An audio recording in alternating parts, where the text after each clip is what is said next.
নমস্কার, আমি মৌ। আজকে পাঠ করব সত্যজিৎ রায়ের একটি ছোট গল্প বিষ ফুল।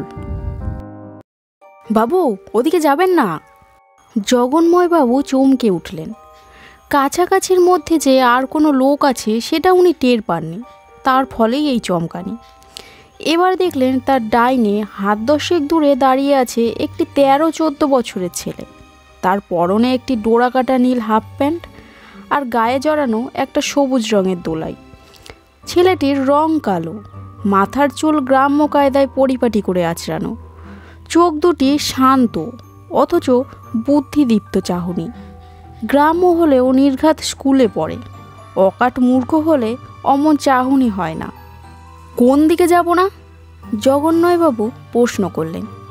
ওই দিকে, অর্থাৎ জগন্ময়বাবু তার হাঁটার পথে একবারটি থেমে যেদিকে দৃষ্টি দিয়েছিলেন সেই দিকে। কেন যাব না কেন? কি হবে গেলে?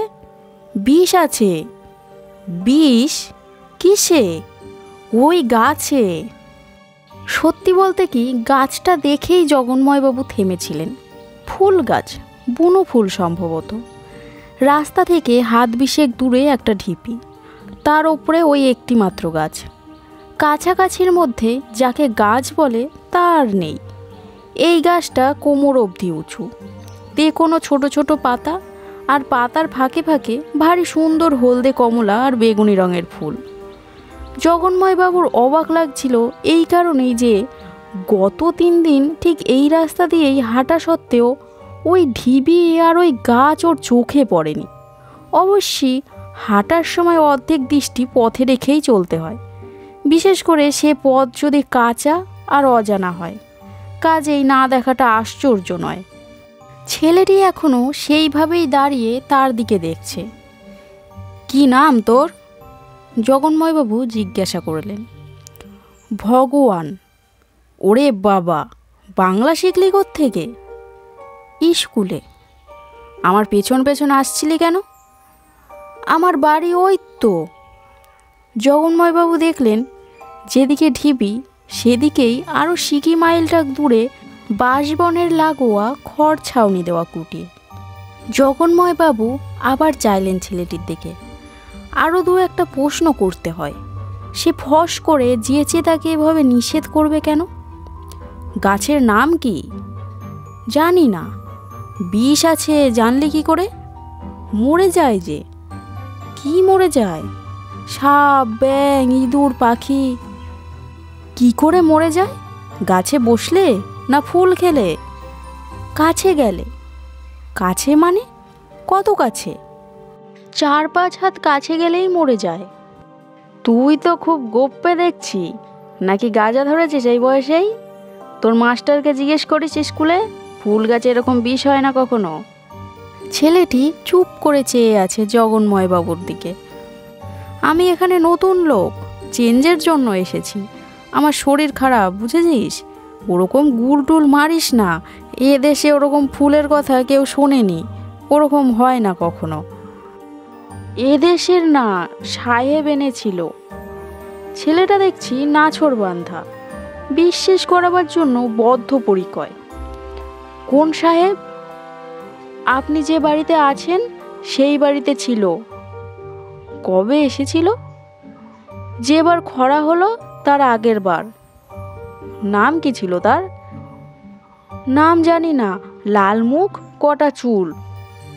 সে সেই ঢিপির ওপর পুঁতে দিয়ে গেছে গাছ? জানি না। তবে সাহেব যাবার পরেই গাছ হলো। ওই যে বোন, ওইখানে ঘুরতো হাতে কাজ নিয়ে। জগন্ময়বাবু ভাবলেন বটানিস্ট হবে। ভারী তাজ্জব কথাবার্তা বলছে তো ছেলেটি। ওই দেখুন না। ছেলেটি আবার আঙুল দেখালো। ওই ঢিবিটার পাশে, ওই যে পাথরটা, তার ঠিক ডান পাশে। জগন্ময়বাবু দেখলেন একটা সাদা সাদা কি যেন দেখা যাচ্ছে। ওটা কি? সাপ। সাপ? সাপ ছিল, এখন হাড়, মরে গেছে। চিতি সাপ, বিষের দম ছাড়ে ওই ফুল। জগন্ময়বাবু বাইনোকুলারটা চোখে লাগালেন। হ্যাঁ, সাপই বটে, সাপের কঙ্কাল। ফুলটাও দেখলেন দূরবীনের ভিতর দিয়ে। যত সরল মনে হয়েছিল তত নয়, কোনো রঙটাই সরল নয়। হলদের মধ্যে বেগুনের ছিটে, বেগুনের মধ্যে হলুদ, অরেঞ্জের মধ্যে সাদা আর কালো। যন্ত্রটা চোখে লাগিয়ে আরও একটা মরা জিনিস দেখতে পেলেন জগন্ময়বাবু। এটাও সরীসৃপ, তবে এটার পা আছে 4টি, গিরগিটি বা বহুরূপী জাতীয় কিছু। এটা গত 2-1 দিনের মধ্যে মরেছে। তাই এরা সব একদিনে শেয়ানা হয়ে যায়নি, এখনো আসে আর মরে। রোজই দুটো একটা মরে, রোজই দুটো একটা মরে। কই, অত তো দেখছি না, মাত্র 2টো তো। ঢিপির পেছনে আছে, বেশি মরলে পরে বাঁশ দিয়ে টেনে এনে সাফ করে দেয়। কে সাফ করে দেয়? আমার বাবা, আমি। তা বাঁশ দিয়ে ঘা মেরে ওটাকে সাবার করে দিস না কেন? তাহলেই তো আপদ চুকে যায়। আবার গজায়? বলিস কি? পুড়িয়ে দিলেও আবার গজায়। জগন্ময়বাবু ব্যাপারটাকে বেশি গুরুত্ব দিতে চাইছিলেন না, কারণ 5 আনার বেশি বিশ্বাস হয়নি এখনও তার মনে। যেটুকু হয়েছে তার কারণ একবার কোনো বইয়ে যেন মাংসাশী গাছের কথা পড়েছিলেন। বিশ্ব চরাচরে অনেক আশ্চর্য জিনিস আছে, যার অনেকেই এখনও হয়তো মানুষের অগোচরে রয়েছে। আরও আছে এই গাছ? আছে। কোথায়? ওই বনে আছে, কাছাকাছির মধ্যে এই একটাই। আর দেখিনি বাবু। ব্যাপারটা যদি সত্যি হয় তাহলে বলতে হবে এখানে এসে সুদৃশ্য স্বাস্থ্যময় নিরিবিলি পরিবেশ আর টাটকা সস্তা সুস্বাদু খাদ্যদ্রব্য ছাড়াও একটা উপরি লাভ হয়েছে জগন্ময়বাবুর। এটার আশাই করেননি। ফিরে গিয়ে অফিসে বলার মতো একটা গল্প হলো। বিষ ফুল, গাছের নিঃশ্বাসে বিষ। ওই দুটি মৃত প্রাণী না দেখলে ছেলেটির কথা তিনি আদেও বিশ্বাস করতেন না। তবে সে এইসব বানিয়ে কথা বলবে কেন, সেটাও একটা প্রশ্ন। এ ধরনের প্র্যাকটিক্যাল জোক একমাত্র শহরেই সম্ভব, আর তাও 1 এপ্রিলে। গায়ে দেশে যে এমন জিনিস হয় না, সেটা চিরকাল শহরে বাস করেও বেশ বুঝতে পারলেন জগন্ময়বাবু। আর এটাও বুঝলেন যে তার 42 বছরের জীবনে আজ একটি স্মরণীয় দিন। বিষ ফুলের কথা আজ তিনি প্রথম শুনলেন। অথচ মজা এই যে কাঠঝুমরিতে আসার কোনো কথাই ছিল না তার। গিয়েছিলেন ডালটনগঞ্জ তার বোনের বাড়িতে, 3-15 ছুটি কাটিয়ে আসবেন বলে। গত বছর থেকেই একটা হাঁপের কষ্ট অনুভব করতে শুরু করেছেন জগন্ময়বাবু। ডাক্তার বলেছেন, শুধু ডাক্তার কেন, চেনাশোনা সকলেই বলেছেন ড্রাই ক্লাইমেটে কটা দিন কাটিয়ে আসার কথা। বিয়ে তো করনি, এত টাকা কার জন্য পুষে রাখছো? একটু টাকা খরচ করো, আমাদের পেছনে না করবে তো অন্তত নিজের পেছনেই করো। এই এত টাকার ব্যাপারটা জগন্ময়বাবুর মোটামুটি নিস্তরঙ্গ জীবনে একটা ঝাঁকুদ্ধ মহাসামুদ্রিক ঢেউয়ের মতো। 3 দিন রেসের মাঠে যাবার পর 4র্থ দিনই জ্যাকপট পেয়ে যান ভদ্রলোক, এক ধাক্কায় 64,000 টাকা। অথচ ঘোড়া নিয়ে কোনোদিন মাথা ঘামাননি, রেসের বইয়ের পাতা খুলে দেখেননি, যাওয়া কেবল এক বন্ধুর পাল্লায় পড়ে এবং কিছুটা কৌতূহলবশত। ডাক্তার নন্দী বলেন হাঁপানির টানটা ওই টাকা পাওয়ার পর থেকেই। তা হতে পারে। জগন্ময়বাবু নিজে লক্ষ্য করেছেন যে এই আকস্মিক ভাগ্য পরিবর্তনের ফলে তার মধ্যে কিছু চারিত্রিক পরিবর্তন দেখা দিয়েছে। যেমন তিনি সাধারণ অবস্থায় অনেক বেশি হাত খোলা ছিলেন, এখন হিসেবি হয়ে পড়েছেন। গাড়ি কেনার সামর্থ্য হয়েছিল, কিনেও কেনেননি। বন্ধুদের ভোজ দেবেন বলে শেষ পর্যন্ত সন্দেশের ওপর সেরেছেন। আদরের ভাইপো তিলুর জন্মদিনের জন্য 44 টাকা দামের রেলগাড়িটা দর করে পয়সা বার করার সময় মদ বদলে 27 টাকারটা কিনেছেন।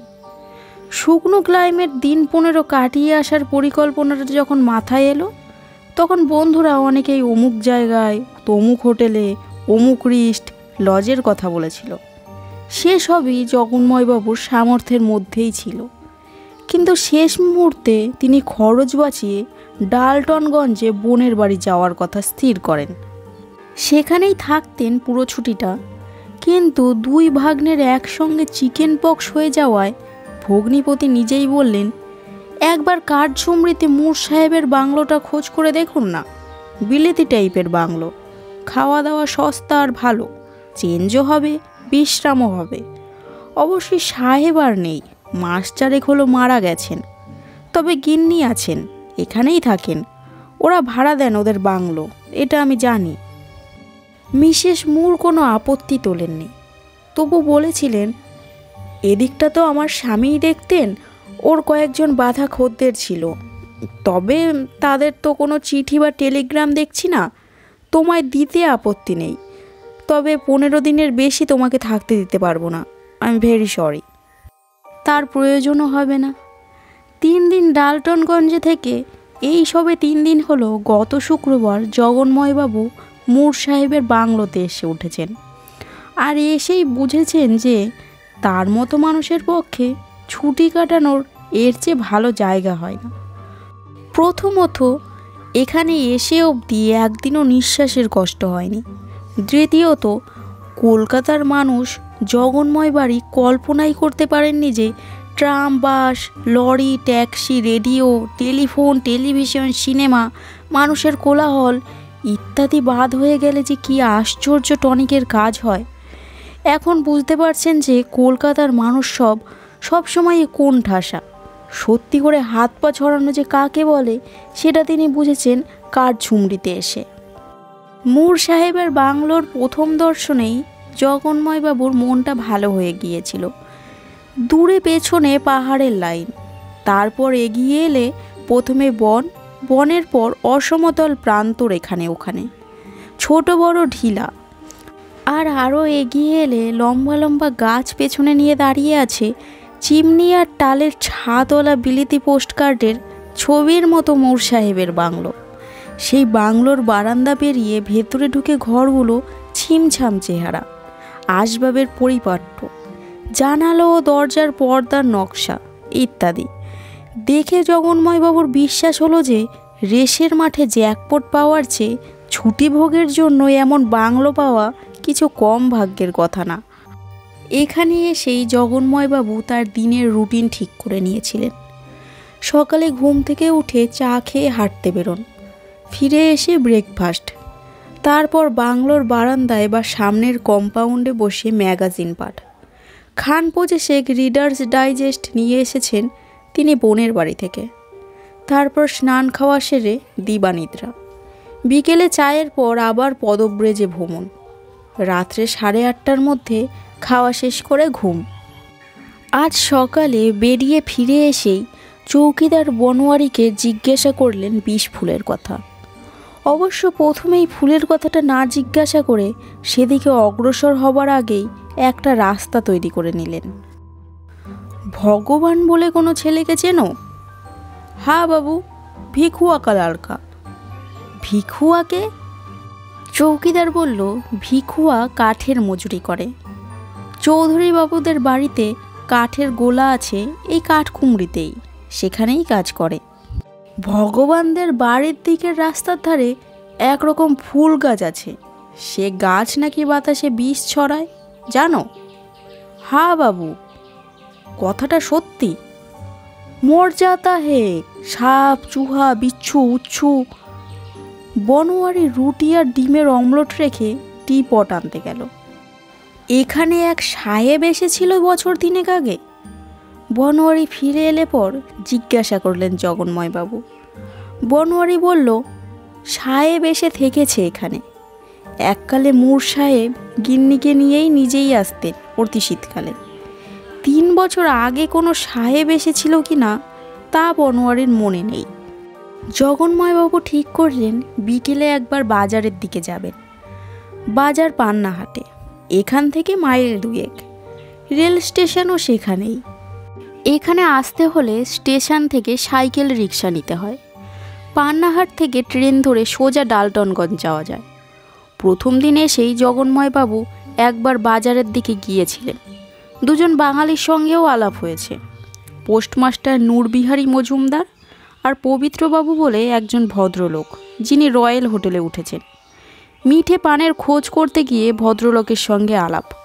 তিনি বলেছিলেন আগেও এসেছেন কাঠকুমারী, মেডিকেল রিপ্রেজেন্টেটিভের কাজ করেন। রয়্যাল হোটেল নাকি নামেই হোটেল, বলতে পারেন 3 স্টার সরাইখানা। মনে হলো বেশ রসিক লোক, বয়স 30-35-এর বেশি না। আপনি উঠেছেন কোথায়? কাঠঝুমড়িতে তো থাকবার জায়গা নেই। চৌধুরী কোম্পানির কারোর সঙ্গে চেনা আছে বুঝি? আজ্ঞে না, আমি উঠেছি মূর সাহেবের বাংলোতে। ও, ওই শিশু গাছে ঘেরা কটেজ বাড়িটা? জগন্ময় বাবু বললেন যে গাছে ঘেরা ঠিকই, তবে শিশু কিনা বলতে পারবেন না, দেখে তো বুড়ো বলেই মনে হয়। আমি মশাই 100% শহরে, বড় জোর আম জাম কলা নারকেল আর বট অসত্যটাই চিনতে পারি, তার বাইরে জিজ্ঞাসা করলেই মুশকিল। এই পবিত্রবাবু আর নুটবিহারীকে আজ একবার জিজ্ঞেস করে দেখতে হবে। চৌকিদারের কনফার্মেশন যথেষ্ট নয়।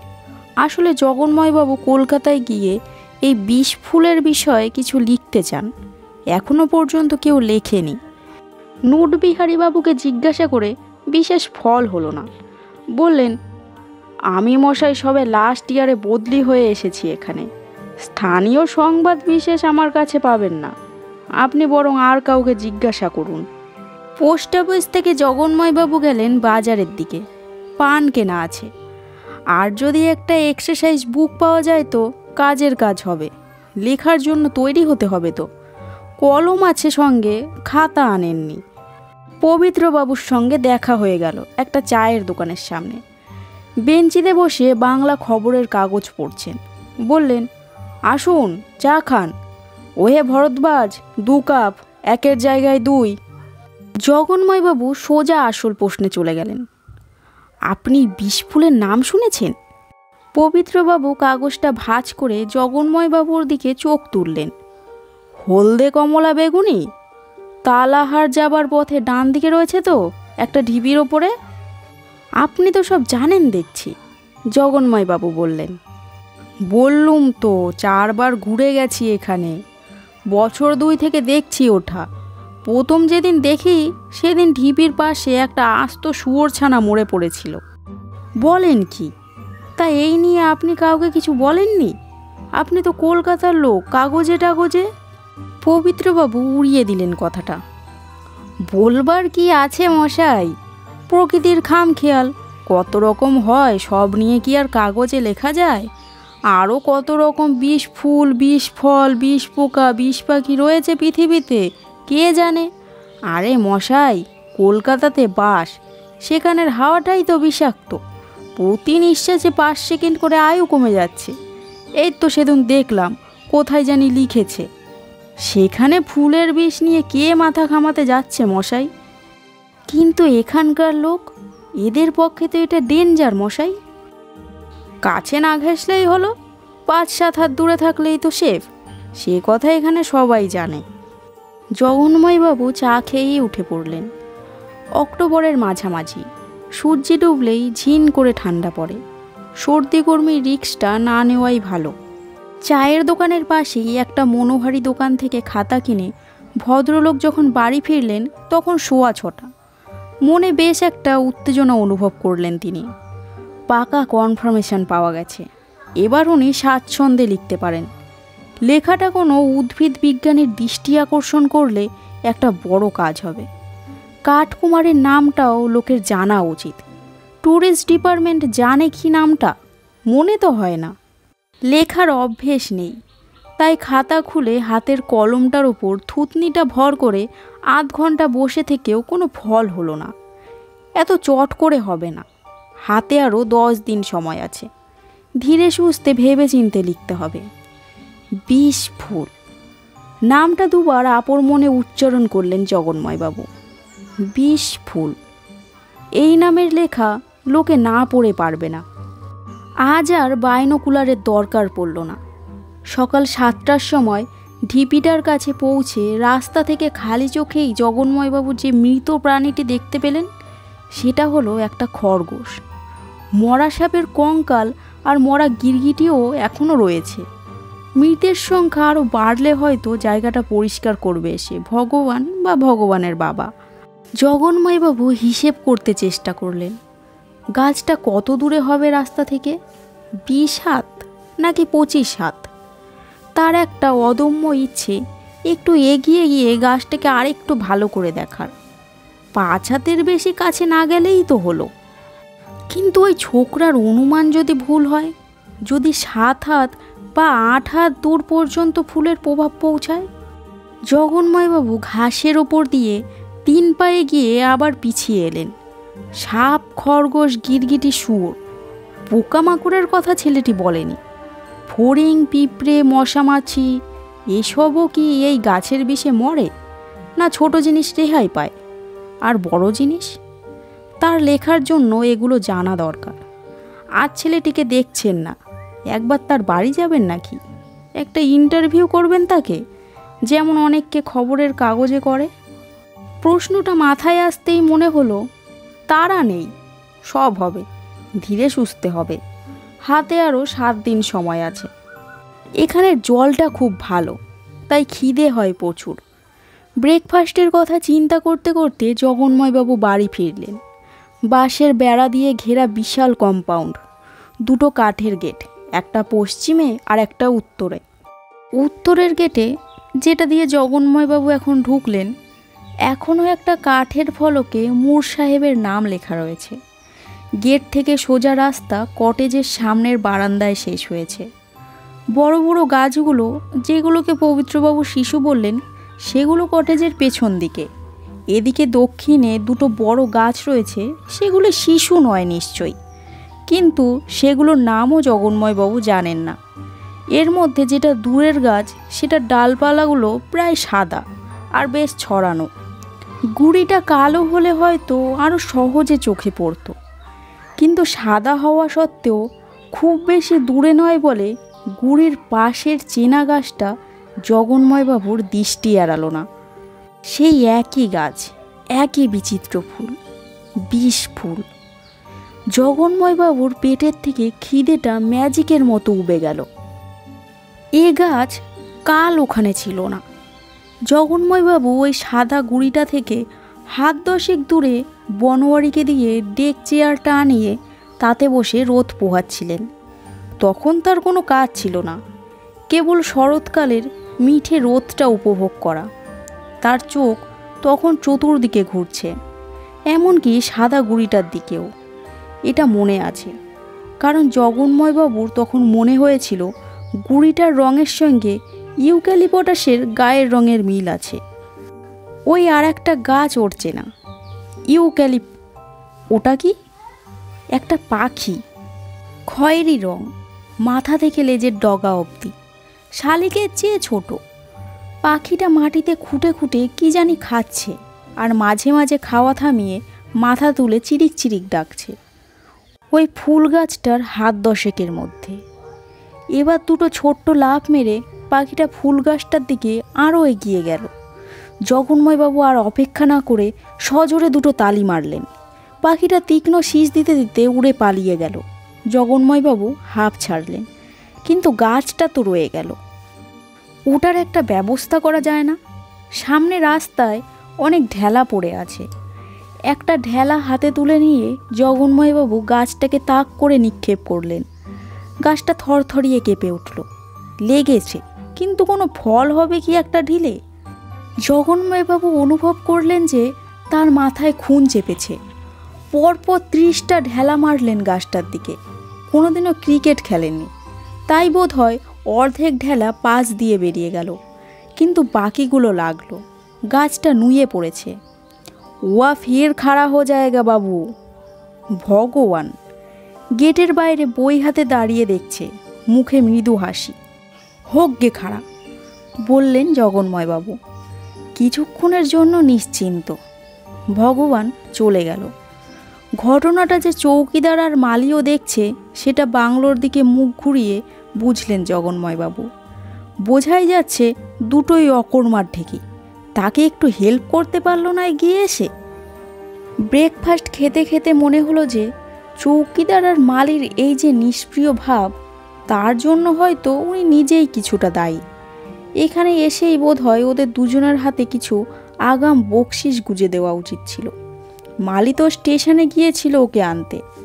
মিসেস মুর টেলিগ্রামে খবর পাঠিয়ে দিয়েছিলেন। কুলির বদলে উনি মালির পিঠেই মাল চাপিয়েছিলেন, একটা স্যুটকেস, একটা বেডি, একটা বড় কল লাগানো ফ্লাক্স। নিজের হাতে নিয়েছিলেন কেবল ছাতা আর বোনের দেওয়া এক হাঁড়ি মিষ্টি। বাংলোয় পৌঁছে উনি মালির জন্য 2 টাকা বার করেও আবার পকেটে রেখে দিয়েছিলেন। ভেবেছিলেন যাবার দিন পুষিয়ে দেবে, আগে দেখি না বেটারা কীরকম কাজ করে। কাজ অবশ্যই ভালোই করেছে দুজনে, কিন্তু কাজের বাইরে আগ বাড়িয়ে এসে 2 কথা বলা, কি চাই না চাই, কোনো সুবিধে হচ্ছে কি, এসব জিজ্ঞেস করা, এটা দুজনের একজনেও করেনি। কাঠকুমারের এই একটি ব্যাপারই জগন্ময়বাবুর কাছে লেস দ্যান পারফেক্ট বলে মনে হয়েছিল। এখন বুঝছেন দোষটা খানিকটা ওর নিজেরই। এইবারের আশেপাশে ওই গাছ আরও আছে নাকি? চায়ে চিনি নাড়তে নাড়তে চৌকিদারকে জিজ্ঞাসা করলেন জগন্ময়বাবু। চৌকিদার বলল, বাংলোর চৌহদির মধ্যে ওই গাছ ও আজ এই প্রথম দেখল। এ কি, রাতারাতি গজিয়ে যায় নাকি? ওইসাই তো মালুম হতা বাবু, একটু খেয়াল রেখো তো, দেখলে আমায় বলবে। বনোয়ারি বলার আগেই জগন্ময়বাবুর চোখে পড়ল। বিকেলে ঘুম থেকে উঠে বারান্দায় বেরিয়ে এসেই বারান্দায় পূব কোণার পেছন থেকে উকি দিচ্ছে এক গোছা চেনা ফুল। ঝিরঝিরে বাতাসে দুলছে ফুলগুলো, 15 বেশি দূরে নয়। জগন্ময়বাবু বুঝতে পারলেন তার পা দুটো কেমন যেন অবশ হয়ে আসছে। কোনো মতে এক পা পাশে সরে গিয়ে ধপ করে বসে পড়লেন বেতের চেয়ারের ওপর। একবার মালে বলে ডাকতে চেষ্টা করলেন, কিন্তু গলা দিয়ে আওয়াজ বেরোলো না। গলা শুকিয়ে গেছে, মাথা ঝিমঝিম করছে, হাত পা ঠান্ডা হয়ে গেছে। হাওয়াটা পূব দিক থেকেই আসছে, গাছের দিক থেকেই। তার মানে ওই ফুলের বিষাক্ত প্রশ্বাস। জগন্ময়বাবু আর ভাবতে পারলেন না এখানে বসা চলবে না। এর মধ্যেই তিনি অনুভব করছেন তার নিঃশ্বাসের কষ্ট। শরীর ও মনের অবশিষ্ট সব বলটুকু প্রয়োগ করে চেয়ার ছেড়ে উঠে টলতে টলতে বৈঠকখানা পেরিয়ে শোবার ঘরে ঢুকে শয্যা নিলেন জগন্ময়বাবু। চৌকিদার রাতে কি রান্না হবে জিজ্ঞাসা করতে এলে পর বললেন, কিচ্ছু না, খিদে নেই। তা সত্ত্বেও বনোয়ারি নিজ থেকেই 1 গ্লাস গরম দুধ নিয়ে এলো বাবুকে খাওয়ানোর জন্য। অনেক অনুরোধের পর জগন্ময়বাবু কোনো রকমে অর্ধেকটা খেয়ে বাকিটা ফেরত দিয়ে দিলেন। দূরে মাদল বাজছে। বাজারে শুনেছিলেন কোথায় জানি মেলা বসবে, সাঁওতালের নাচ হবে সেখানে। কটা বাজলো কে জানে। কম্বলের তলায় শুয়ে শুয়ে জগন্ময়বাবু অনুভব করলেন যে তার এখনও শীত লাগছে। আলনা থেকে আলোয়ানটা নিয়ে কম্বলের ওপর চাপিয়ে দিতে খানিকটা কাজ হলো। তার ফলেই বোধহয় একটা সময় জগন্ময়বাবু বুঝলেন তার চোখের পাতা দুটো এক হয়ে আসছে। এর আগের কদিন এক ঘুমে রাত কাবার হয়েছে, আজ হলো না। চোখ খুলতে ঘরে আলো দেখে প্রথমে খটকা লেগেছিল, তারপর মনে পড়ল নিজেই বনোয়ারিকে বলেছিলেন আজ ঘরের লণ্ঠনটা জ্বালিয়ে রাখতে। এখনও শীত, হাওয়াটা ওই বাইরের দিকের জানালা দিয়েই আসছে বোধ হয়, কিন্তু ওটা তো বন্ধ করেছিলেন উনি শোবার আগে। কেউ খুলল নাকি? জগন্ময়বাবু ঘাড় তুললেন দেখবার জন্য। জানালার পাশেই ড্রেসিং টেবিল, তার উপরেই রাখা লণ্ঠনের আলো পড়ছে তার পাল্লায়। শুধু পাল্লায় না, বাইরে থেকে যে জিনিসটা উকি মারছে তার ওপরেও। সেই আলোতেই চেনা যাচ্ছে জিনিসটাকে। এ সেই একই গাছ, একই গাছ, একই ফুল, হলদে বেগুনি কমলা, 20 ফুল। জগন্ময়বাবু বুঝতে পারলেন তার তলপেট থেকে যে আর্তনাদটা কণ্ঠনালী বেয়ে ওপরের দিকে উঠে আসছে সেটা মুখ দিয়ে বেরোনোর সঙ্গে সঙ্গেই তিনি সংজ্ঞা হারাবেন। আর হলোও তাই। কামরাটা খালি পেয়ে জগন্ময় বারিক একটু নিশ্চিন্ত হয়েছিলেন, কারণ লোকের সান্নিধ্য এখন তার ভালো লাগছে না। কাঠঝুমরিতে এমন স্বপ্নের মতো সুন্দর প্রথম 3টি দিন গত 2 দিনে কী করে এমন বিভীষিকায় পরিণত হতে পারে, সেই নিয়ে তিনি এই 7 ঘন্টার জার্নির মধ্যে একটু চুপচাপ একা বসে ভাবতে চেয়েছিলেন। কিন্তু গার্ডের হুইসেলের সঙ্গে সঙ্গে একটি চেনা লোক তার কামরায় এসে উঠলেন। পান্নাহাটের পোস্টমাস্টার নূরবিহারী মজুমদার। ভদ্রলোকের সঙ্গে সেদিনের পর আর দেখা হয়নি। সে কি মশাই, এর মধ্যেই ফিরে চললেন নাকি? নাকি আপনিও বেতল যাচ্ছেন? বেতল? এর পরের স্টেশন, মেলা বসেছে সেখানে। গিন্নির হুকুমে সওদা করতে যাচ্ছি। ও, আপনি কোথায় চললেন? ডালটনগঞ্জ। শরীর খারাপ হলো নাকি? এই দুদিনেই এত পুন ডাউন? হ্যাঁ, একটু নুটবিহারীবাবু মাথা নেড়ে একটু ফিক করে হেসে বললেন, যাক, ভদ্রলোকের লাকটা ভালো। লাক? পবিত্রবাবুর কথা বলছি। কেন?